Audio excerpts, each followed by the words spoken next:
सभी इन पर ध्यान दे रहे हैं, लेकिन फिर भी कुछ राज्यों का उल्लेख हुआ है, जैसे महाराष्ट्र है, पंजाब है। आप मुख्यमंत्रियों ने भी चिंता व्यक्त की है, सिर्फ मैं कह रहा हूं ऐसा नहीं है। हम ये भी देख रहे हैं कि महाराष्ट्र और एमपी में टेस्ट पॉजिटिविटी रेट बहुत ज्यादा है और केसों की संख्या भी बढ़ रही है, बहुत आ रहे हैं। इस बारे में कई ऐसे इलाकों, ऐसे जिलों में भी ये वृद्धि देखने को मिल रही है जो अभी तक खुद को बचाए हुए थे, सेफ जोन थे एक प्रकार से। अब वहां पर हमें कुछ चीजें नजर आ रही हैं। देश के 70 जिलों में तो पिछले कुछ हफ्तों में यह वृद्धि 150% से भी ज्यादा है, 150% से ज्यादा। अगर हम इस बढ़ती हुई महामारी को यही नहीं रोकेंगे तो देशव्यापी आउटब्रेक की स्थिति बन सकती है।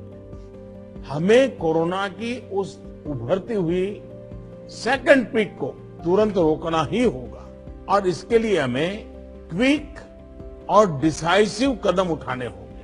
कई जगह देखने को मिल रहा है कि मास्क को लेकर अब स्थानीय प्रशासन द्वारा भी उतनी गंभीरता नहीं दिखाई जा रही। मेरा आग्रह है कि स्थानीय स्तर पर गवर्नेंस को लेकर जो भी दिक्कत है उनकी पड़ताल, उनकी समीक्षा की जानी और उन दिक्कतों को सुलझाया जाना, ये मैं समझता हूं वर्तमान में बहुत आवश्यक है।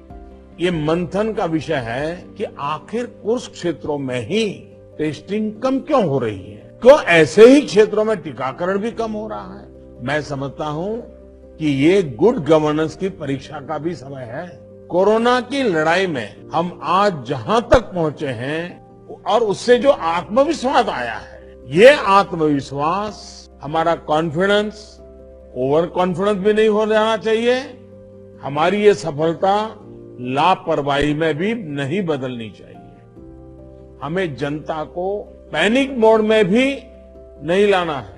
एक भय का साम्राज्य फैल जाए, ये भी स्थिति नहीं लानी है। कुछ सावधानियां बरत करके, कुछ इनिशिएटिव लेकर के हमें जनता को परेशानी से मुक्ति भी दिलानी। अपने प्रयासों में हमें अपने पुराने अनुभवों को शामिल करके रणनीति बनानी होगी। हर राज्य के अपने अपने प्रयोग हैं, अच्छे प्रयोग हैं, अच्छे इनिशिएटिव हैं। कई राज्य दूसरे राज्यों से नए नए प्रयोग सीख भी रहे हैं, लेकिन अब एक साल में हमारी गवर्नमेंट मशीनरी को नीचे तक ऐसी स्थितियों में कैसे काम करना, करीब करीब ट्रेनिंग हो चुकी है। अब हमें प्रोएक्टिव होना जरूरी है।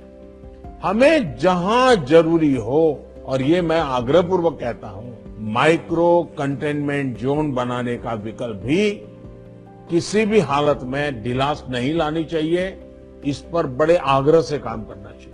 जिलों में काम कर रही पैंडेमिक जो रिस्पांस टीम्स को कंटेनमेंट और सर्वेलेंस एसओपीस, इसकी रीओरिएंटेशन की आवश्यकता हो, वो भी किया जाना चाहिए। फिर से एक बार 4 घंटे 6 घंटे के लिए बैठ करके चर्चा हो, हर लेवल पे चर्चा हो, सेंसिटाइज भी करेंगे, पुरानी चीजें याद भी करा देंगे और गति भी ला सकते हैं।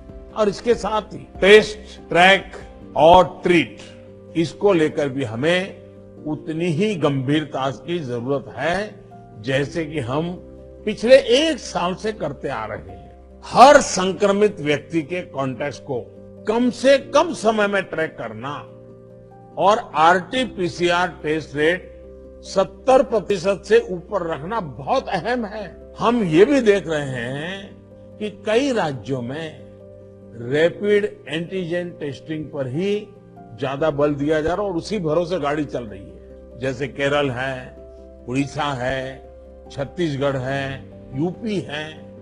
मुझे लगता है कि इसमें बहुत तेजी से बदल की जरूरत है।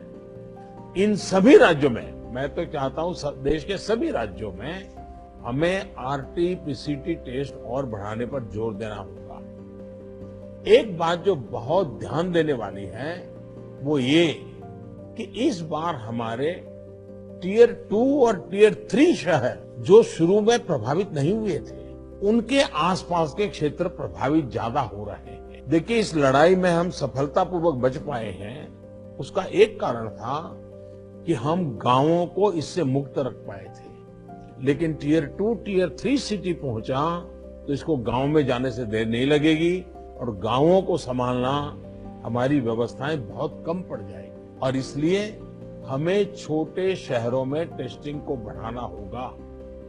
हमें छोटे शहरों में रेफरल सिस्टम और एम्बुलेंस नेटवर्क के ऊपर विशेष ध्यान देना होगा। प्रेजेंटेशन में ये भी बात हमारे सामने रखी गई कि अभी वायरस का स्प्रेड डिस्प्रेस्ड मैनर में हो रहा है। इसकी बहुत बड़ी वजह ये भी है कि अब पूरा देश ट्रैवल के लिए खुल चुका है। विदेशों से आने वाले लोगों की संख्या भी बढ़ी है।